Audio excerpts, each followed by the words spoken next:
네, 오늘 우리가 읽은 신명기의 말씀, 신명기 설교가 요즘에 좀 많은 것 같습니다. 저희가 이제 성경 통독 시간에도 이렇게 모세오경을 읽고 있기도 하고 또 읽다 보니까 정말 하나님의 말씀의 핵심이라고 할 수 있는 이런 모세오경의 말씀들이 참으로 마음에 다가와서 이런 신명기 설교가 요즘에 좀 많이 있었던 것 같습니다. 오늘 우리가 읽은 신명기의 말씀은요, 그 제목이 말해주고 있듯이 되풀이 될 신, 그리고 말씀명, 그리고 기록의 기를 써서 되풀이 되는 말씀의 기록이라는 뜻을 가진 성경 말씀입니다. 신명기 말씀, 어떤 말씀인지 아시겠죠? 되풀이 될 신, 말씀명, 기록의 기자를 써서 되풀이되는 말씀의 기록, 되풀이되는 말씀의 기록이 바로 신명기의 뜻이 됩니다. 이게 영어로는 듀터로노미인데요.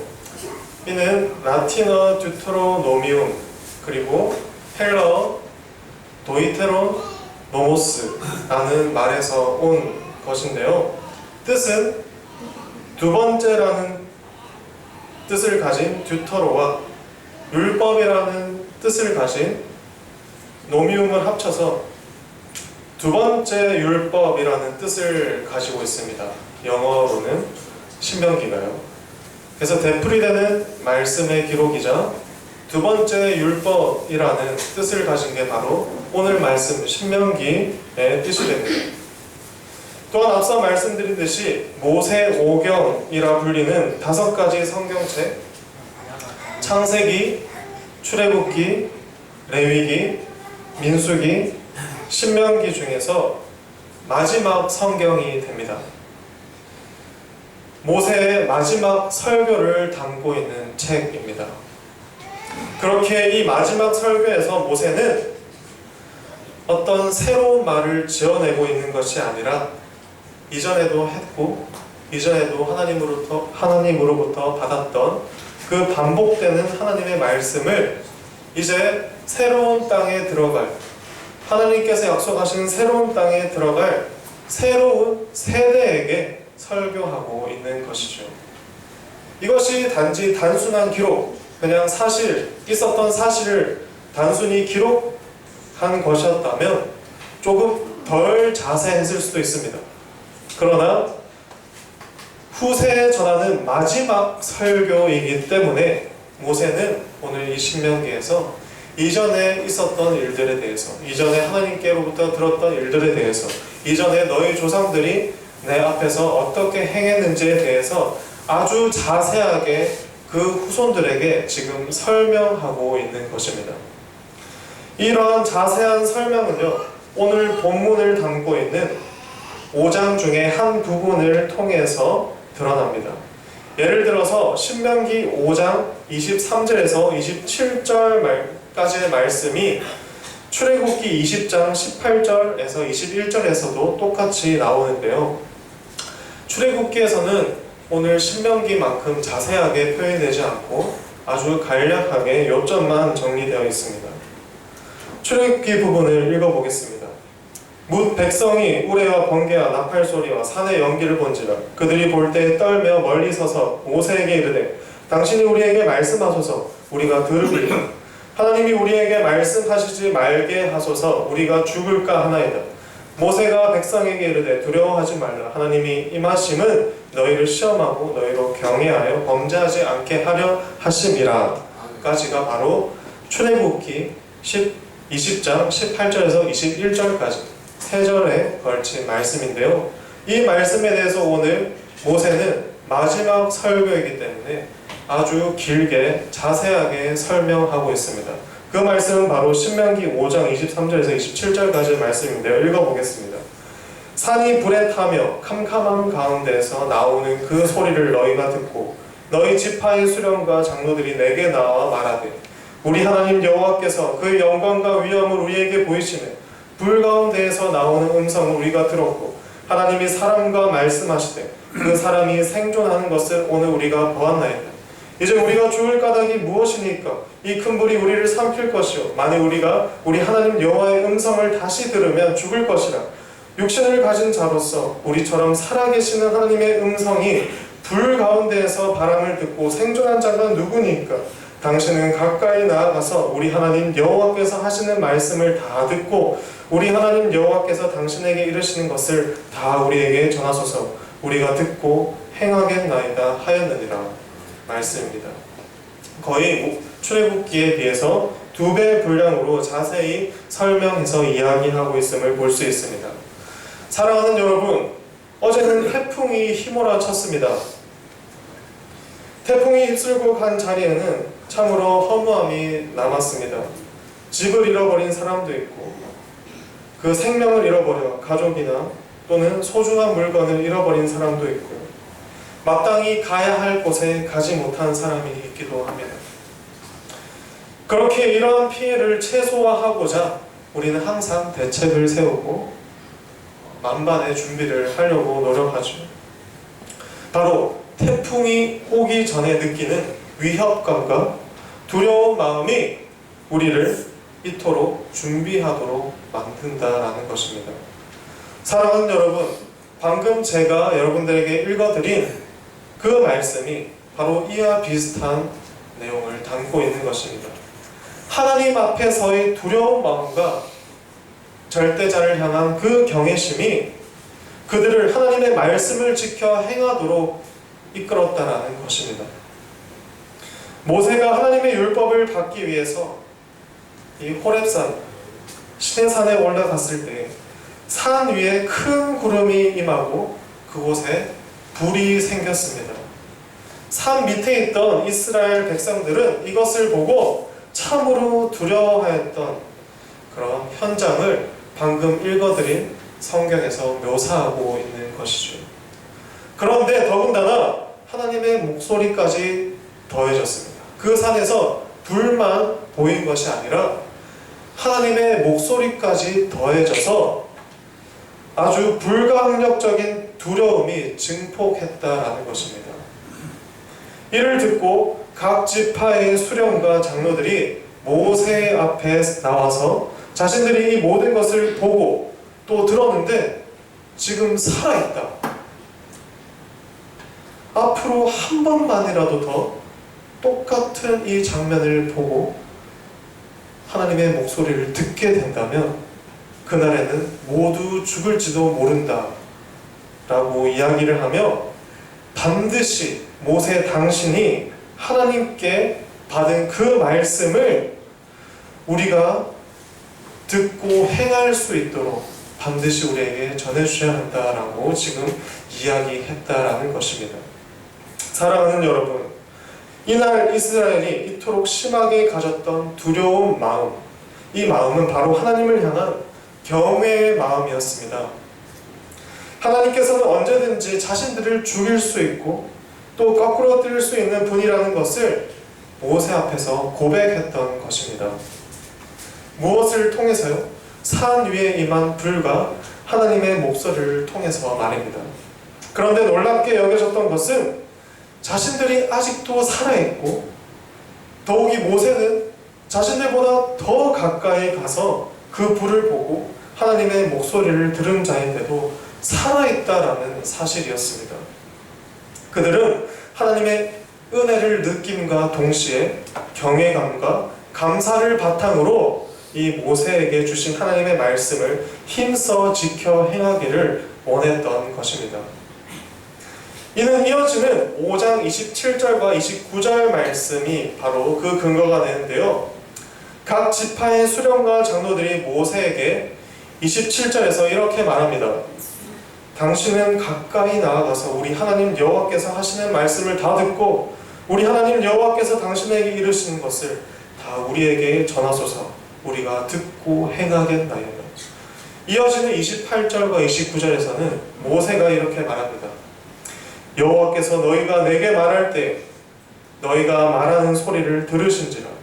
여호와께서 내게 이르시되 이 백성이 내게 말하는 이 백성이 너에게 말하는 그 말소리를 내가 들은즉 그 말이 다 옳도다.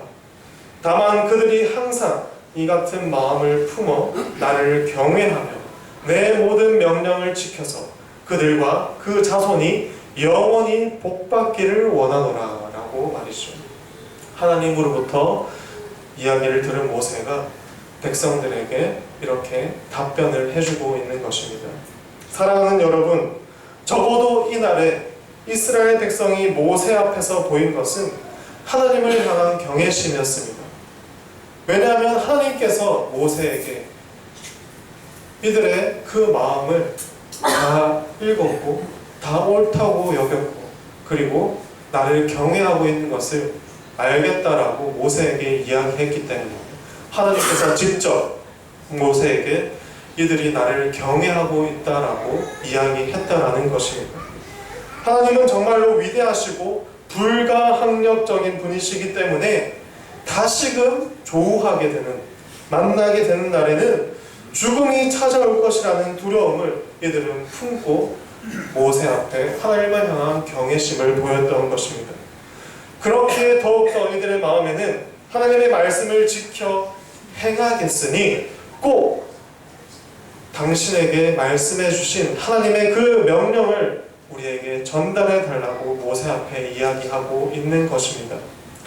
그럼 그들에게 모세는 하나님께서 지금 너희가 하는 모든 경외심으로 가득 찬 말들을 모두 들으셨고 옳게 여기셨다라고 화답하였습니다.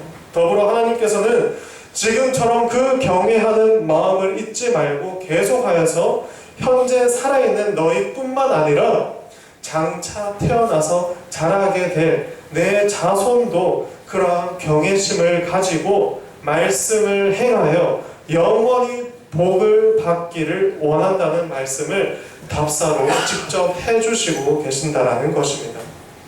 이러한 일련의 기록들은 모두 과거를 회상하는 모세가 약속의 땅을 목전에 앞둔 후대 자손들에게 주는 메시지입니다. 모세는 출애굽기 20장에서 출애굽 첫 세대에게 처음 십계명을 선포할 때 그 조상들이 하나님을 향한 경외심과 두려움을 가졌던 역사를 지금 이 새로운 세대에게도 다시금 상세히 알려주고 있다는 것입니다. 당신네 조상이 어떻게 구체적으로 하나님을 향한 경외심을 가졌는지 말하다 보니 설명이 길 수밖에 없는 것이죠. 또한 지금 듣고 있는 후대 자손에게도 그러한 경외심을 바탕으로 살면은 하나님으로부터 영원히 복을 받을 수 있다라는 그러한 축복의 말씀까지도 전해주고 있는 것입니다. 그리고 이어지는 말씀에서 오늘 우리가 읽었던 본문의 말씀을 이어서 전하게 됩니다. 하나님 여호와께서 너희에게 명령하신 대로 너희는 삼가 행하여서 좌로나 우로나 치우치지 말고 너희 하나님 여호와께서 너희에게 명령하신 모든 도를 행하라. 그리하면 너희가 살 것이요 복이 너희에게 있을 것이며 너희가 차지한 땅에서 너희의 날이 길리라 라고 이야기합니다. 모세는 이들이 차지할 땅에 가지 못합니다. 모세는 약속의 땅에 들어갈 수 없습니다. 그 사실은 신명기 3장 23절에서 28절이 말해주고 있습니다.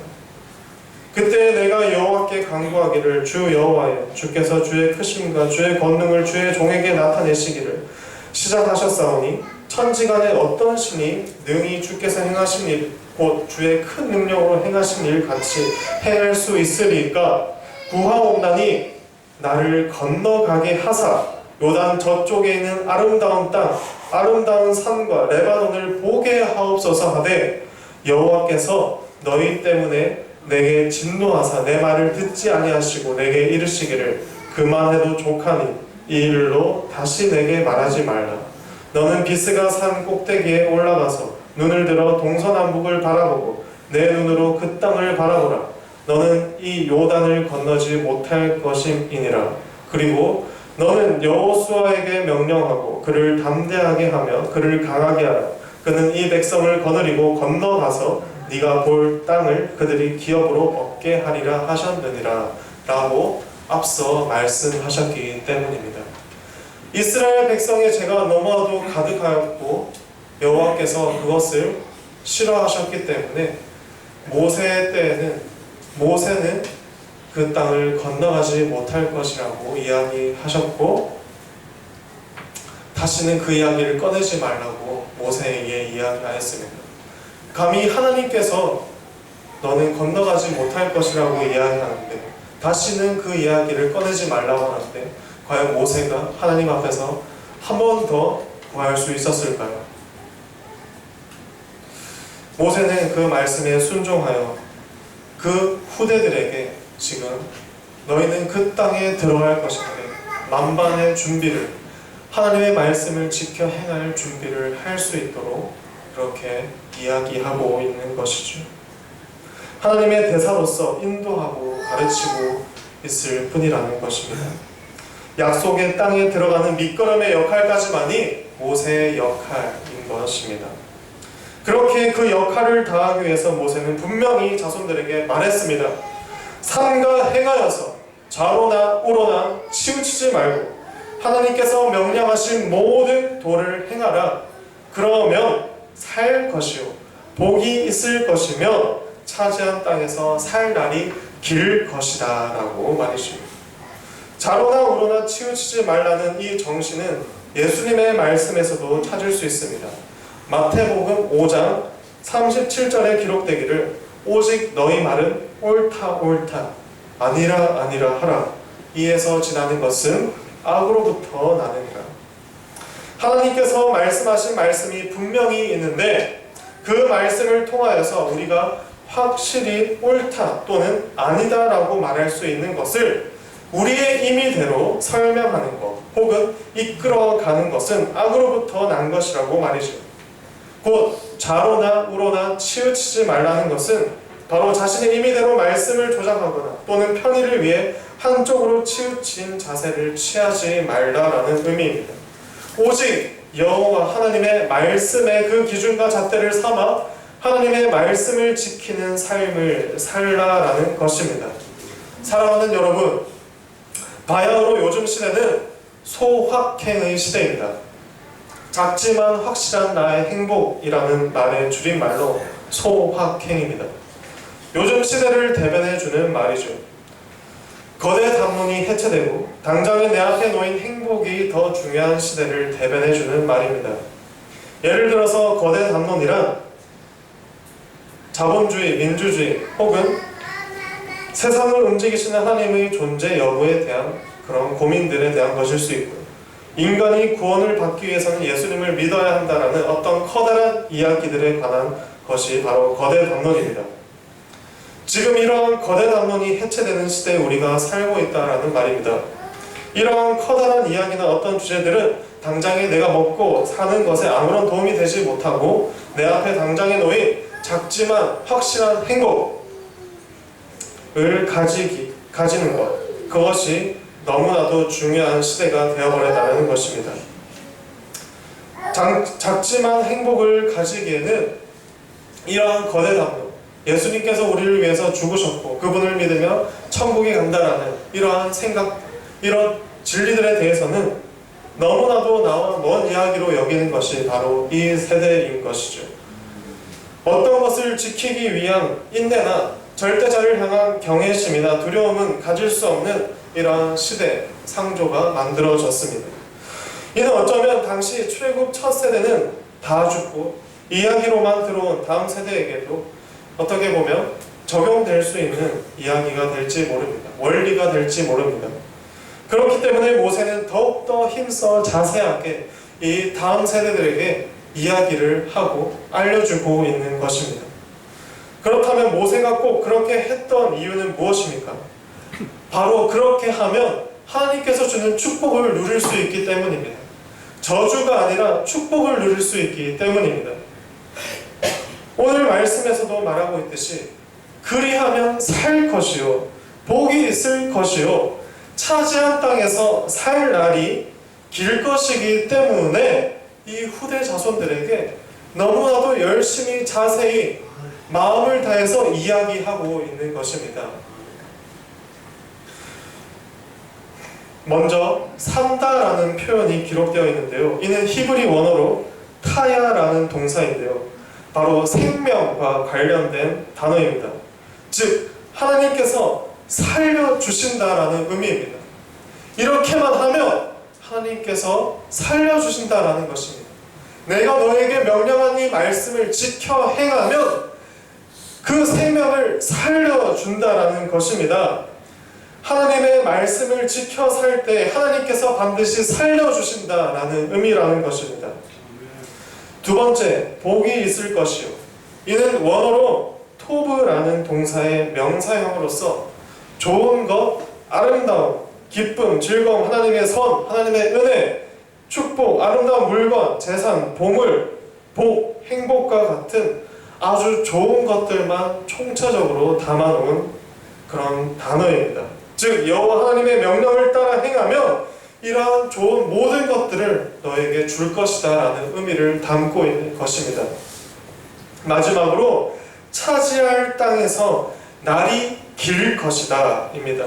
이는 아라크라는 동사가 원형인데요, 길게 하다, 오래 걸리게 하다, 연장하다라는 의미를 가집니다. 이것은 십계명의 제5계명에도 나오는 동사로서 부모를 공경하라, 그리하며 내 하나님 여호와가 내게 준 땅에서 내 생명이 길고 복을 누리리라 라는 말을 할 때에도 사용된 단어인 것입니다.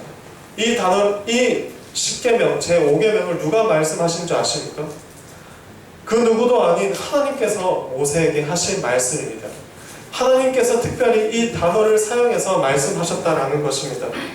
즉 생명이 길리라, 날이 길리라 모두 부모님을 공경하는 것, 하나님을 공경하는 것과 관련이 있는 것이며 그것의 대가는 좋은 것을 누리는 시간이 길어짐을 이야기한다라는 것입니다. 할렐루야.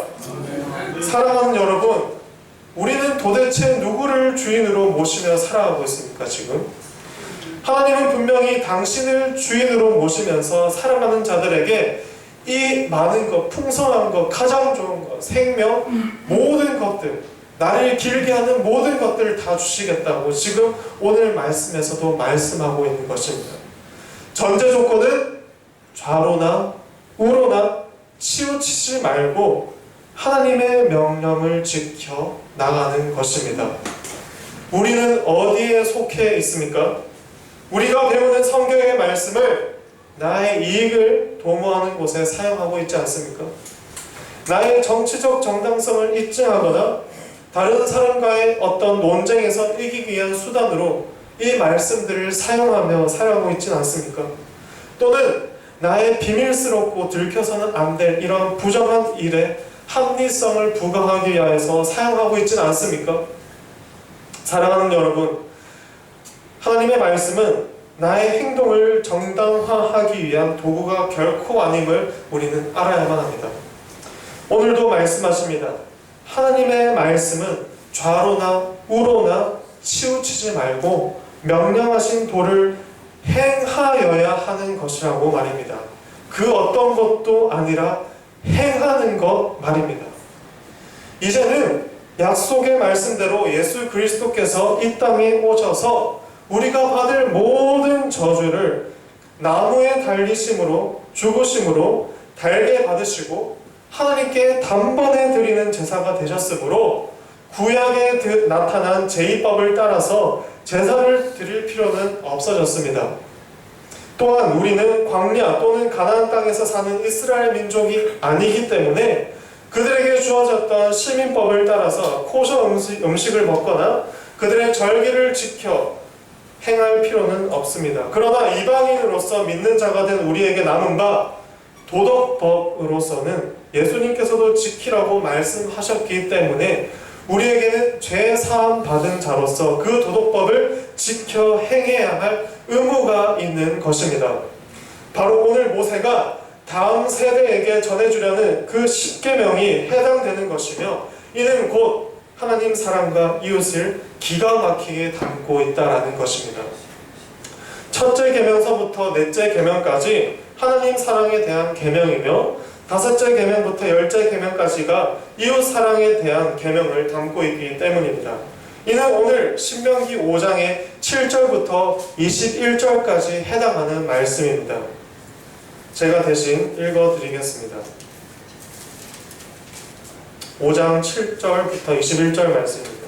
나 외에는 다른 신들을 내게 두지 말지니라. 너는 자기를 위하여 새긴 우상을 만들지 말고 위로 하늘에 있는 것이나 아래로 땅에 있는 것이나 땅 및 물속에 있는 것의 어떤 형상도 만들지 말며 그것들에게 절하지 말며 그것들을 섬기지 말며 나 내 하나님 여호와는 질투하는 하나님인즉 나를 미워하는 자의 죄를 갚되 아버지로부터 아들에게로 3, 4대까지 이르게 하거니와 나를 사랑하고 내 계명을 지키는 자에게는 1000대까지 은혜를 베푸느니라. 너는 내 하나님 여호와의 이름을 망령되이 일컫지 말라. 나 여호와는 내 이름을 망령되이 일컫는 자를 죄 없는 줄로 인정하지 아니하리라. 내 하나님 여호와가 내게 명령한 대로 안식일을 지켜 거룩하게 하라. 엿새 동안은 힘써 내 모든 일을 행할 것이다. 일곱째 날은 내 하나님 여호와의 안식일인즉 너나 네 아들이나 네 딸이나 네 남종이나 네 여종이나 네 소나 네 낙이나 네 모든 가축이나 네 문 안에 유하는 객이라도 아무 일도 하지 못하게 하고 네 남종이나 네 여종에게 너같이 안식하게 할지니라. 너는 기억하라. 네가 애굽 땅에서 종이 되었더니 네 하나님 여호와가 강한 손과 편팔로 거기서 너를 인도하여 내었나니 그러므로 네 하나님 여호와가 내게 명령하여 안식일을 지키라 하느니라. 너는 내 하나님 여호와께서 명령한 대로 네 부모를 공경하라. 그리하면 네 하나님 여호와가 내게 준 땅에서 내 생명이 길고 복을 누리리라. 살인하지 말지니라. 간음하지 말지니라. 도둑질하지 말지니라. 네 이웃에 대하여 거짓 증거하지 말지니라. 내 이웃의 아내를 탐내지 말지니라. 내 이웃의 집이나 그의 밭이나 그의 남종이나 그의 여종이나 그의 소나 그의 낙이나 내 이웃의 모든 소유를 탐내지 말지니라 입니다. 오늘 우리가 들은 이 십계명의 말씀은 당시 이스라엘 민족 약속의 땅 가나안을 향하여 가는 여정에서 하나님의 명령을 받들고 지켜야 될 가장 으뜸되는 규정 중에 바로 십계명이었습니다. 오늘 우리는 약속의 땅 하나님의 나라를 상속받은 하나님 나라의 백성이자 자녀들입니다. 상속받은 자는 상속자에 걸맞는 인생을 살아야만 하는 것이고 그 의무와 책임을 가지게 됩니다. 그것이 무겁다고 버려버리면 상속자가 될 자격이 없는 것입니다. 단지 예수님께서 면죄부만을 주기 위해서 이 땅에 오셨다면 그분은 예수님이 아닐 것입니다. 예수님께서는 여전히 우리에게 믿음으로 하나님 나라의 백성이 되고 백성된 자로서 올바르게 살아가는 것에 대해서 이야기하고 계시기 때문입니다. 하나님을 사랑하고 이웃을 사랑하는 것은 십계명에 다 담겨져 있습니다. 이는 하나님과 이웃을 사랑하는 아주 기본적인 원리에 대해서 담고 있는 것이죠. 우리의 삶에 적용해 본다면 우리는 아직도 반성해야 될 것이 많이 있습니다. 사랑하는 여러분, 이것들을 지켜 행하도록 노력합시다. 하나님께서 반드시 우리를 살려주시고 복주시고 영원한 하나님 나라에서 살도록 허락해 주실 것입니다. 하나님께서 반드시 우리를 살려주시고 복주시고 영원한 하나님 나라에서 살 수 있도록 우리를 인도해 주실 것입니다. 더불어 이 말씀을 지키기 위해서는 반드시 하나님을 향한 감사와 동시에 경외심과 두려움이라는 긴장감이 있어야 함을 기억해야만 합니다. 긴장하지 않는 신앙생활은 나태함을 초래하기 때문이고 약속의 땅에 끝내 가지 못한 출애굽 원세대의 광야에서의 초라한 조급을 답습하게 되는 꼴이기 때문입니다. 성경에 기록된 십계명을 방금 읽어드렸는데요. 그 말씀을 항상 마음에 새길 수 있도록 우리가 노력해야겠습니다. 그리고 성경책 가장 앞페이지나 뒷페이지에 이런 십계명이 기록되어 있는데요. 우리가 늘 성경을 가까이 한다면 또 이 십계명도 우리가 늘 마음속에 둘 수 있는 그런 노력의 자세를 취할 수 있겠죠.